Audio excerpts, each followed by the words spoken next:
Welcome to media today. ముందుగా headlines చూద్దాం. Tejaswi సూర్యపై CM Revanth ఘాటు కౌంటర్. ఓటింగ్ విధానంపై అవగాహన లేక వ్యాఖ్యలంటూ విమర్శ. తలుపులు మూసి ఓటింగ్ సాధారణమన్న సీఎం వివరణ. తప్పుదారి పట్టించే వ్యాఖ్యలు ఆపాలని రేవంత్ సూచన.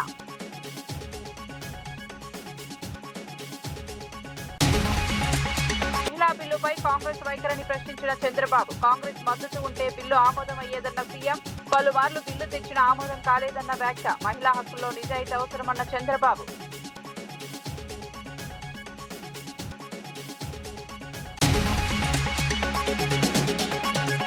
హరీష్ రావుపై ఎంపీ కిరణ్ రెడ్డి ఘాటు విమర్శలు. రేవంత్ ను బద్నాం చేయడమే లక్ష్యమని ఆరోపణ. బయ్యారం కోసం సీఎం ప్రయత్నాలను సమర్థించిన కిరణ్. బీఆర్ఎస్ బీజేపీకి సహకరించిందని కిరణ్ రెడ్డి వ్యాఖ్యలు.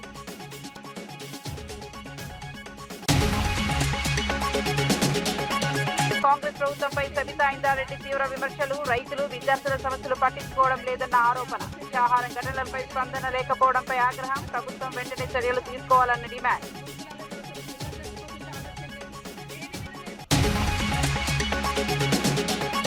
డీలిమిటేషన్ బిల్లుపై బీజేపీ కుట్రలంటూ ప్రియాంక ఆరోపణ. మహిళా బిల్లుతో లింక్ చేయడాన్ని ప్రశ్నించిన ఎంపీ. రాజకీయాల లాభాల కోసం బిల్లు వాడుతున్నారన్న విమర్శ. మహిళల సాధికారతకు నిజమైన చర్యలు అవసరమన్న సూచన.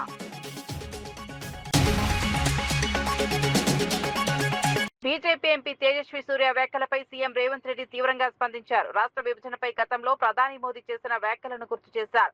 చట్టసభల్లో బిల్లుల ఓటింగ్ విధానం గురించి కనీస అవగాహన లేకుండా మాట్లాడడం సరికాదన్నారు. తలుపులు మూసి ఓటింగ్ చేయడం సాధారణ ప్రక్రియ అని వివరించారు.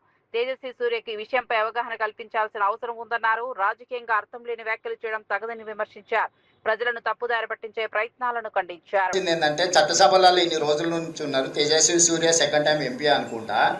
ఆయనకు అవగాహన కల్పించండి. మీరు ఏ బిల్లు సభలో ప్రవేశపెట్టినా తలుపులు మూసిన తర్వాతనే ఓటింగ్ జరుగుతుంది. అది ప్రాథమిక సూత్రము. ఓటింగ్ ఆర్డర్ హౌస్ లేనప్పుడు ఓటింగ్ జరగదు.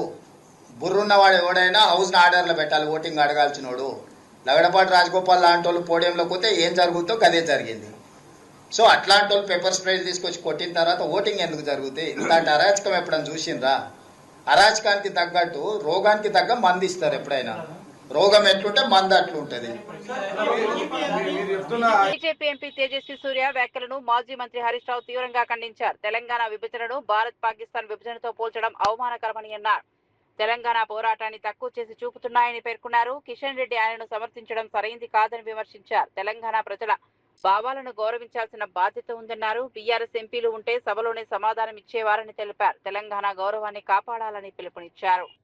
తెలంగాణ మీద మాట్లాడినటువంటి మాటలు ఇవాళ యావత్ తెలంగాణ ప్రజల ఆత్మగౌరవాన్ని దెబ్బతీసే విధంగా ఉంది. ఇవాళ బీజేపీ ఎంపీ మాట్లాడిన మాటలపై కిషన్ రెడ్డి గారు ఇంకా వెనకేసుకొచ్చే ప్రయత్నం చేస్తున్నారు. తేజస్వి సూర్య మాట్లాడిన మాటలు చూస్తూ ఉంటే తెలంగాణ గుండెలు రగిలిపోతా ఉన్నాయి. బేషరతుగా క్షమాపణ చెప్పాల్సింది పోయి కిషన్ రెడ్డి గారు ఇంకా వెనకేసుకొచ్చే ప్రయత్నం చేస్తూ ఉన్నారు. తెలంగాణ రాష్ట్ర ఏర్పాటును ఇండియా పాకిస్తాన్తో పోల్చడం, దేశ విభజనతో పోల్చడం అంటే 4 కోట్ల ప్రజల ఆత్మగౌరవాన్ని దెబ్బతీయడం. తెలంగాణ ఉద్యమం అనేది కేసీఆర్ గారి నాయకత్వంలో సకల జనులు 4 కోట్ల ప్రజలను ఒక్కటై పోరాడి ప్రజాస్వామ్య ప్రక్రియలో తెలంగాణ సాధించుకున్నాం. డాక్టర్ బాబాసాహెబ్ అంబేద్కర్ గారు రాసినటువంటి రాజ్యాంగంలోని ఆర్టికల్ 3 ప్రకారంగా తెలంగాణ రాష్ట్రం ఏర్పడ్డది. కానీ తేజస్వి సూర్య గారు ఇదేదో పాకిస్తాన్ భారతదేశ విభజన జరిగిందనే విధంగా దాన్ని మాట్లాడడం అంటే అమరుల త్యాగాలను, తెలంగాణ ప్రజల పోరాటాన్ని చిన్నచూపు చూడటం. ఇది ఇండియా పాకిస్తాన్ విభజనలాగా జరగలేదు. రాజ్యాంగంలోని ఆర్టికల్ 3 ద్వారా ప్రజాస్వామ్య పద్ధతుల్లో లోక్సభలో, రాజ్యసభలో బిల్లు పాస్ అయి రాష్ట్రపతి సంతకంతో గెజిట్ నోటిఫికేషన్ ద్వారా ఈరోజు తెలంగాణ రాష్ట్రం ఏర్పడ్డది. అంటే కనీస అవగాహన లేకుండా తెలంగాణ మీద విషం జిమ్మేటువంటి ప్రయత్నం, తెలంగాణ ఉద్యమం మీద, తెలంగాణ ప్రజల మీద, తెలంగాణ రాష్ట్రం మీద ఒక విషం జిమ్మేటువంటి ప్రయత్నం చేస్తా ఉన్నారు.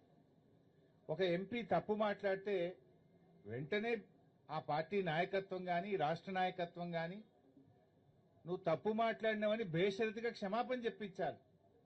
కానీ అది చేయకుండా ఇంకా వెనుకేసుకొచ్చేటువంటి ప్రయత్నం చేస్తా ఉన్నారు. ఒకటి మాత్రం స్పష్టంగా కనబడ్డది, నిజంగా బీఆర్ఎస్ ఎంపీలు లోక్సభలో లేని లోటు మాత్రం నిన్న కనబడ్డది. బీఆర్ఎస్ ఎంపీలే ఉండి ఉంటే అప్పుడే ఆన్ ద స్పాట్ తేజస్వి సూర్యకు ధీటైనటువంటి సమాధానం మరి తెలంగాణ బిడ్డల తరఫున బీఆర్ఎస్ చెప్పుండేది. ఇవాళ 8 మంది రిజర్వేషన్ బిల్లుపై సీఎం చంద్రబాబు కాంగ్రెస్ వైఖరిని ప్రశ్నించారు. కాంగ్రెస్ మద్దతు ఇచ్చి ఉంటే బిల్లు ఇప్పటికే ఆమోదం పొందేదని అన్నారు. 1996లో దేవేగౌడ ప్రధానిగా ఉన్నప్పుడు బిల్లును ప్రవేశపెట్టే ప్రయత్నం చేశామని తెలిపారు. ఆ సమయంలో కాంగ్రెస్ మద్దతు ఉన్నప్పటికీ ఇతర పార్టీలు అంగీకరించకపోవడంతో బిల్లును ఉపసంహరించుకున్నామని చెప్పారు. 1998 నుంచి 2003 వరకు పలుమార్లు బిల్లు తీసుకొచ్చినా ఆమోదం పొందలేదని వివరించారు. ప్రతిసారి కాంగ్రెస్ వైఖరి వల్లే ఆలస్యం జరిగిందని విమర్శించారు. మహిళా హక్కుల విషయంలో నిజాయితీగా వ్యవహరించాల్సిన అవసరం ఉందన్నారు. 96లో దేవేగౌడ ప్రధానమంత్రి, ఆ రోజుండే యునైటెడ్ ఫ్రంట్కి నేనే కన్వీనర్ని.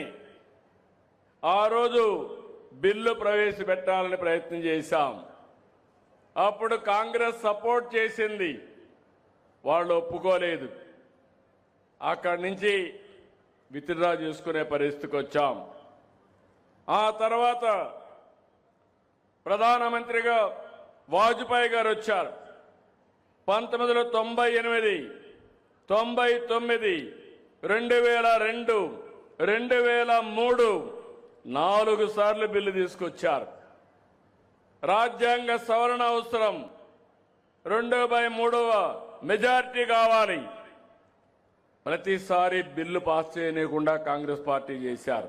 విద్యా సంస్థల సమీపంలో తంబాకు విక్రయాలపై హైదరాబాద్ పోలీసులు ప్రత్యేక డ్రైవ్ నిర్వహిస్తున్నారు. సిపి బీసీ సజ్జనార్ ఆదేశాలతో ఆపరేషన్ సేఫ్ స్కూల్ పేరుతో ఈ తనిఖీలు చేపట్టారు. సుమారు 5,000 మంది సిబ్బందితో 500కు పైగా పాన్ షాపులను తనిఖీ చేశారు. విద్యార్థులకు నికోటిన్ ఉత్పత్తులు విక్రయిస్తున్నట్లు గుర్తించారు. భవిష్యత్తులో కూడా ఇలాంటి రైడ్స్ కొనసాగుతాయని సిపి తెలిపారు. విద్యార్థుల ఆరోగ్యం దృష్ట్యా కఠిన చర్యలు తీసుకుంటామని చెప్పారు. చట్టాన్ని ఉల్లంఘించే వారిపై కేసులు నమోదు చేస్తామని హెచ్చరించారు. తల్లిదండ్రులు కూడా అప్రమత్తంగా ఉండాలని సూచించారు. డీసీపీస్, లోకల్ ఆఫీసర్స్, మన సిఆర్ ఆఫీసర్స్, అట్లానే జిహెచ్ఎంసీ మరియు రెవెన్యూ ఆఫీసర్స్ కలిసి ఈరోజు దాదాపు 558 పాన్ షాప్స్ పైన, దాదాపు 500 ఎడ్యుకేషనల్ ఇన్స్టిట్యూషన్స్ దగ్గర ఈ రేడ్స్ కండక్ట్ చేయడం జరిగింది. దీని ముఖ్య ఉద్దేశము ఈ ఒక 100 యార్డ్స్లో ఈ షాపు ఓనర్స్ అందరూ కూడా ఈ టొబాకో ప్రొడక్ట్స్ అమ్మడం జరుగుతుంది. కోప్టా యాక్ట్ కింద, జేజే యాక్ట్ కింద 100 యార్డ్స్ లోపల ఎటువంటి టొబాకో ప్రొడక్ట్స్ని, తంబాకు ప్రొడక్ట్స్ని అమ్మడానికి లేదు. తెలిసి కూడా చాలామంది ఈ ఒక టొబాకో ప్రొడక్ట్స్ యూజ్ చేయడం జరుగుతుంది. మనం కూడా గత ఒక వారం రోజు నుంచి మన special teams, task force, HNU officials వీళ్ళందరూ కూడా కలిసి అక్కడ పిల్లలు తీసుకుంటున్న టొబాకో ప్రొడక్ట్స్ కావచ్చు, సిగారెట్స్ కావచ్చు, ఈ పాన్ మసాలా కావచ్చు, అదంతా మనము క్యాప్చర్ చేయడం జరిగింది, చూడడం జరిగింది, వాళ్ళతో కూడా మాట్లాడడం జరిగింది. త్వరలో కూడా ఆ వీడియోస్ కూడా మీకు రిలీజ్ చేశాను. దాన్ని దృష్టిలో పెట్టుకొని ఈ ఒక రేడ్ కండక్ట్ చేయడం జరిగింది. ఎందుకంటే టొబాకో అంటే నికోటిన్ ఏముంది, అది గేట్వే డ్రగ్ అంటారు. పిల్లలందరూ కూడా చిన్నప్పటి నుంచి ఇది అలవాటయ్యి ముందు వాళ్ళు డ్రగ్స్కి అలవాటయ్యే బానిసమయ్యే అవకాశం ఎక్కువ ఉంది. సర్వేస్ కూడా, రీసెర్చ్ కూడా చెప్తుంది. సో దాన్ని దృష్టిలో పెట్టుకొని మనము పిల్లలు బాగుండాలి, సురక్షితంగా ఉండాలని చెప్పి ఉద్దేశంతో ఈరోజు ఈ ఒక రేడ్స్ కండక్ట్ చేయడం జరిగింది. అన్ని చోట్ల కూడా మనకు ఎక్కడెక్కడ మనం రేడ్ చేసినా అక్కడ సిగరెట్ ప్రొడక్ట్స్, టొబాకో ప్రొడక్ట్స్ కూడా దొరకడం జరిగింది. వాళ్ళపైన కోప్టా, జేజే యాక్టు వాళ్ళందరిపైన కూడా మనం కట్టడం జరిగింది. ఈ ఒకలో మన హైదరాబాద్ నగర పోలీస్ ఆఫీసర్స్ అందరూ కూడా ఇన్వాల్వ్ చేయడం జరిగింది. మన సీఎం నివాసం ముందు నిరసనకు పిలుపునిచ్చిన బీజేపీపై ప్రభుత్వ విప్ ఆది శ్రీనివాస్ తీవ్రంగా స్పందించారు. రాజకీయ ఉనికిని కాపాడేందుకే బీజేపీ ఇలాంటి కార్యక్రమాలు చేపడుతోందని విమర్శించారు. తెలంగాణను అవమానించిన తేజస్వి సూర్యను సమర్థించడం బీజేపీ దిగజారుతనమని అన్నారు. మహిళా బిల్లును డీలిమిటేషన్ తో ముడిపెట్టడం వల్లే వ్యతిరేకిస్తున్నామని స్పష్టం చేశారు. నిజంగా చిత్తశుద్ధి ఉంటే 2023లో తీసుకొచ్చిన బిల్లును మళ్లీ పార్లమెంట్ లో ప్రవేశపెట్టాలని డిమాండ్ చేశారు. ప్రజలను మభ్యపెట్టే రాజకీయాలు ఆపాలని సూచించారు. తెలంగాణ గౌరవాన్ని కాపాడాలని పిలుపునిచ్చారు. పదే చెప్తున్నా మీరు మొండిగా వివరిస్తూ దాన్ని డిలిమిటేషన్ కలుపుకొని వచ్చిన సందర్భంలో అందుకే మేము అంటున్నాం, అసలు మీకు చిత్తశుద్ధి లేదు మహిళల పట్ల. ఇప్పటికి కూడా చెప్తున్నాం. ఆ రోజు చట్టం తీసుకుని వచ్చిన సందర్భం 2026లో జనాభా లెక్కలు గణన జరిగిన తర్వాత మేము ఈ పునర్విభజనకు సంబంధించిన అంశంతో పాటు మహిళా బిల్లును పెడతామని చెప్పి చట్టం తీసుకుని వచ్చారు. ఇప్పుడు ఇంత హడావుడిగా మహిళా బిల్లును మీరు తీసుకొని వచ్చి సాధించింది ఏంటని అడుగుతున్నాం.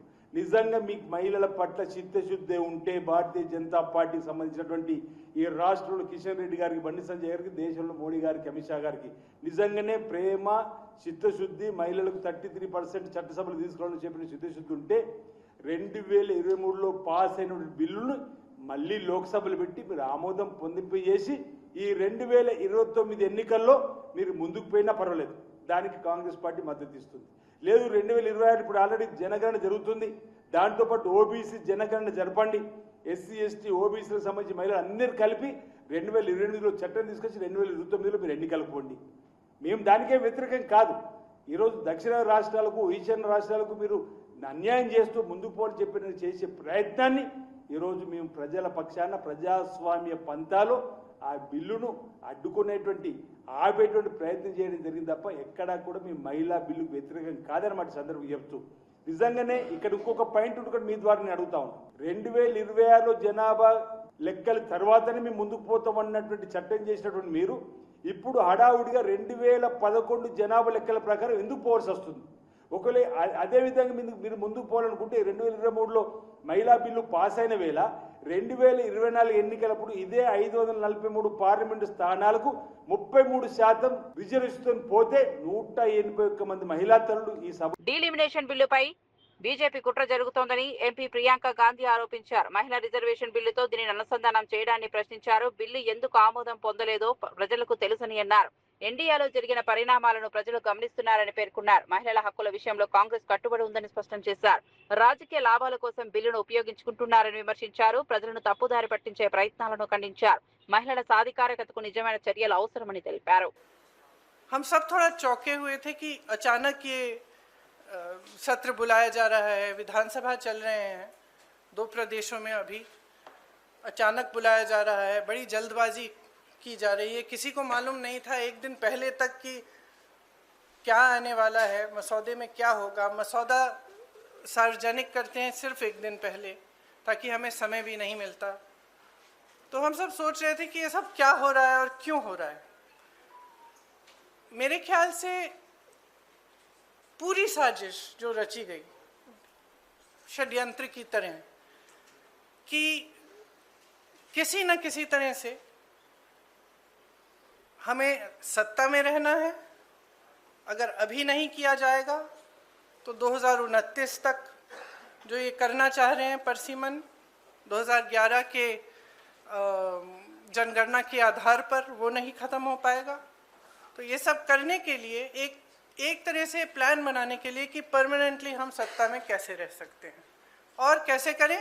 महिलाओं का इस्तेमाल करके महिलाओं के नाम पर हम आरक्षण लें. अगर ये लोग सहमत होंगे, पारित हो जाएगा तो एक तरफ हम ये कर लेंगे, दूसरी तरफ से हमें सारी स्वतंत्रता मिल जाएगी कि काट पीट भी करिए सीटों में, किसी तरह से भी आप परसीमन करा दीजिए. 2011 के जनगणना के आधार पर होगा तो जाति जनगणना का भी कोई उनको रिकॉग्निशन नहीं लेना पड़ेगा. तो ये साफ है कि उन्होंने सोचा चलो पारित हो जाएगा तो जीत, पारित नहीं होगा तो हम हर नेता के सामने बाकी पार्टियों को महिला विरोधी कहकर महिलाओं के मसीहा बन जाएंगे. तो आप महिला हैं, हम जानती हैं कि महिलाओं का मसीहा बनना इतना आसान नहीं है, करके दिखाना पड़ता है. एक इतिहास है, कांग्रेस पार्टी का एक इतिहास है, विपक्षी दलों का एक इतिहास है, भाजपा का इतिहास है महिलाओं के संदर्भ में, और वो इतिहास बहुत स्पष्ट है. आपके खड़े होने से सदन में उसका विपरीत कहने से कोई फर्क नहीं पड़ता. महिलाएं देख रही हैं, उन्नाव को देखा, हाथरस को देखा, ओलंपिक की खिलाड़ियों को देखा, यहीं दिल्ली में सड़क पर बैठी थी, किसने पूछा उनको? मणिपुर में महिलाओं को देखा, किसने पूछा? జగిత్యాలలో నిర్వహించనున్న ప్రజా ఆశీర్వాద సభపై కేటీఆర్ స్పందించారు. ఈ సభను అడ్డుకునేందుకు కాంగ్రెస్ ప్రభుత్వం కుట్రలు చేస్తోందని ఆరోపించారు. అయినప్పటికీ బీఆర్ఎస్ నాయకులు సమన్వయంతో ముందుకు సాగుతున్నారని తెలిపారు. ఎలాంటి అడ్డంకులు వచ్చినా సభను విజయవంతం చేస్తామని స్పష్టం చేశారు. ప్రజల మద్దతుతో కార్యక్రమాన్ని ఘనంగా నిర్వహిస్తామని అన్నారు. కాంగ్రెస్ చర్యలను ప్రజలు గమనిస్తున్నారని పేర్కొన్నారు. పార్టీ శ్రేణులు అప్రమత్తంగా ఉండాలని సూచించారు. కార్యక్రమాన్ని విజయవంతం చేయాలని పిలుపునిచ్చారు. అందరినీ కూడా కోఆర్డినేషన్ బాధ్యత, సమన్వయం. అట్లాగే మా ధర్మపురి కాన్స్టిట్యున్సీకి రవీంద్రరావు ఎమ్మెల్సీ గారు, తక్కలపల్లి రవీంద్రరావు గారు, వరంగల్ వాసి, వారు కూడా ఇక్కడికి వచ్చి ధర్మపురిలో కొప్పుల ఈశ్వర్ గారితో కలిసి వారు కూడా సమన్వయం చేసుకుంటా ఉన్నారు.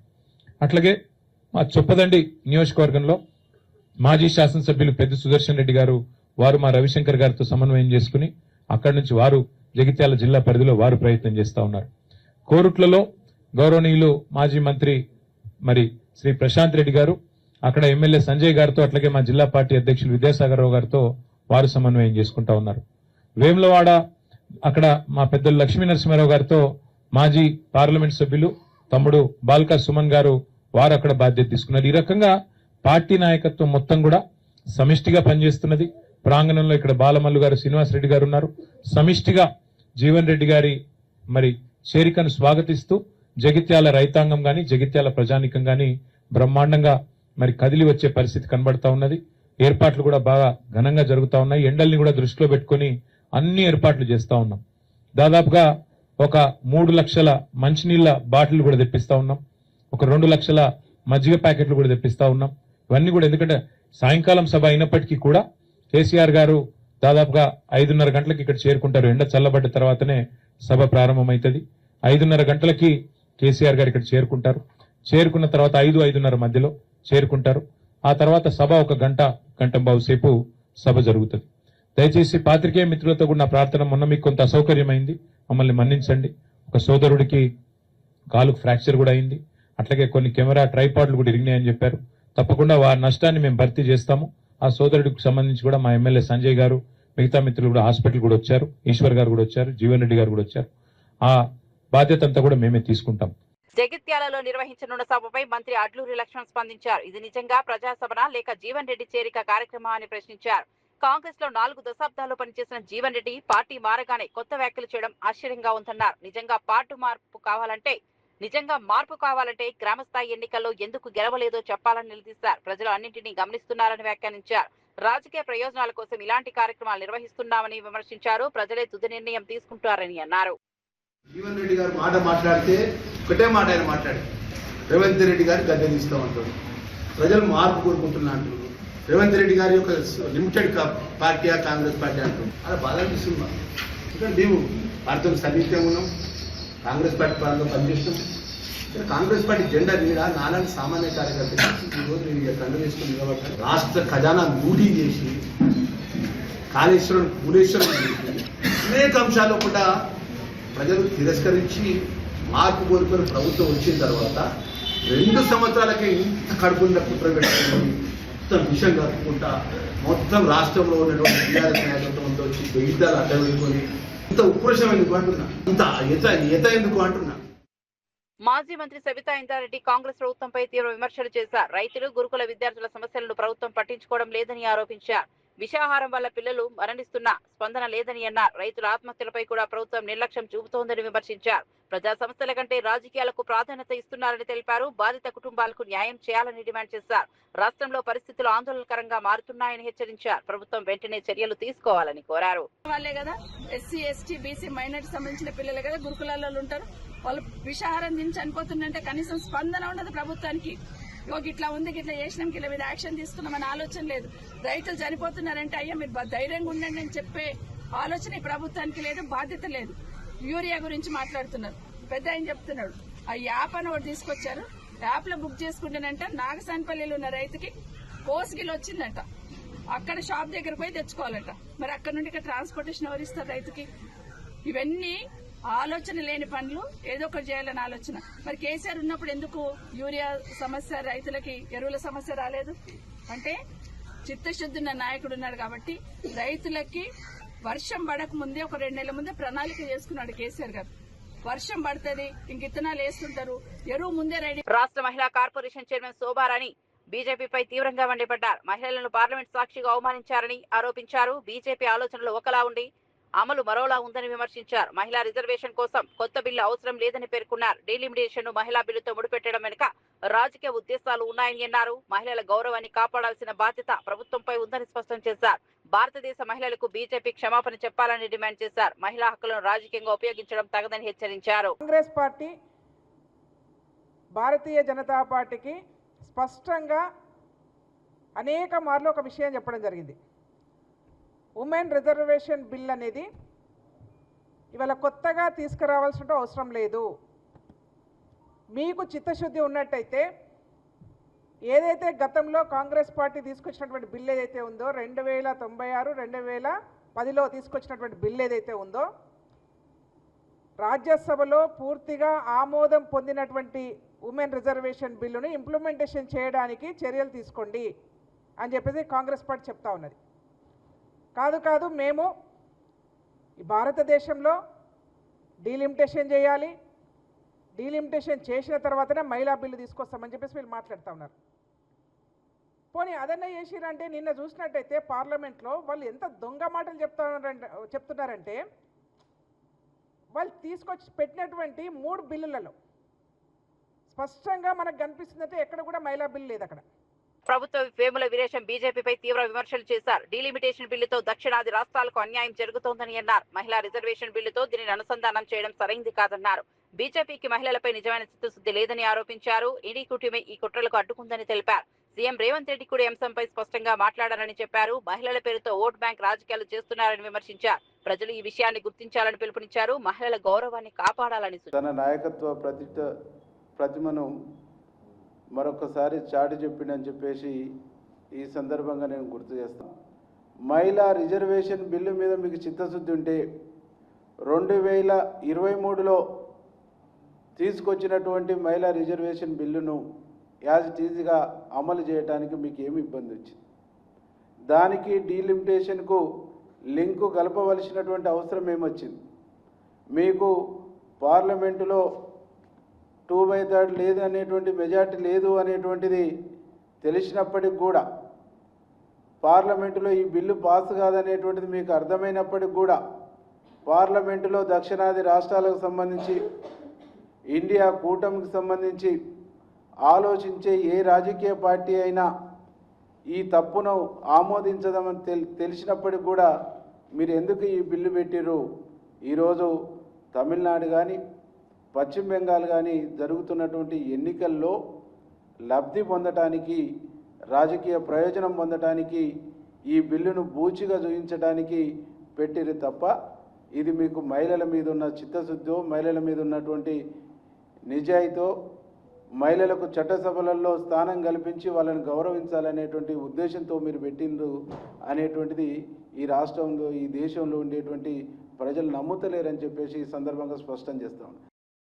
మాజీ మంత్రి ఎర్రవెల్లి దయాకర్ రావు కాంగ్రెస్ ప్రభుత్వంపై తీవ్ర ఆరోపణలు చేశారు. కాళేశ్వరం ప్రాజెక్టు మరమ్మతులను ఉద్దేశపూర్వకంగా ఆలస్యం చేస్తున్నారని విమర్శించారు. మేడిగడ్డ అంశాన్ని రాజకీయంగా ఉపయోగించుకుంటున్నారని అన్నారు. రైతుల ప్రయోజనాలు పక్కన పెట్టి ప్రభుత్వం నిర్లక్ష్యంగా వ్యవహరిస్తోందని ఆరోపించారు.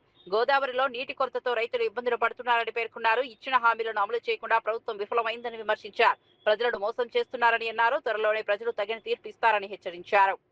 Welcome to TV three news. ముందుగా హెడ్లైన్స్ చూద్దాం. మరిన్ని అప్డేట్స్ కోసం చూస్తూనే ఉండండి టీవీ3 న్యూస్. వెల్కమ్ టు టీవీ6 న్యూస్. ముందుగా హెడ్లైన్స్ చూద్దాం. మరిన్ని అప్డేట్స్ కోసం చూస్తూనే ఉండండి టీవీ6 న్యూస్. వచ్చినట్టు మీటింగ్ పెట్టు, అప్పుడు నీ జనాభా ఎంతో తెలుస్తుంది, నీకు తెలుస్తుంది, శ్రీధరబాబు గారికి తెలుస్తుంది. దయచేసి నేను ఒక్కటే, మేడిగడ్డది ఇంత బదనం చేశావా? ఇక్కడ ప్రెస్ మీడియా వాళ్ళు ఉన్నారు, ఇవాళ వచ్చింది, అదంతా రిపోర్ట్ కూడా చేసేసిండ్రు వాళ్ళు. ఇక్కడ చూసిండ్రా, ఇది కింద కుమ్మింది, మొత్తం మట్టి పోసి కూలిపోయారు. ఇది రిపేరు. ఎల్లంటి వాళ్ళే చేస్తామని మాటిచ్చారు. దీన్ని 3 సంవత్సరాలు రైతులను, తెలంగాణ రైతులను గోసబెట్టావు. ఆ పాప నీకు దాకుతుంది బిడ్డ. మరిన్ని అప్డేట్స్ కోసం చూస్తూనే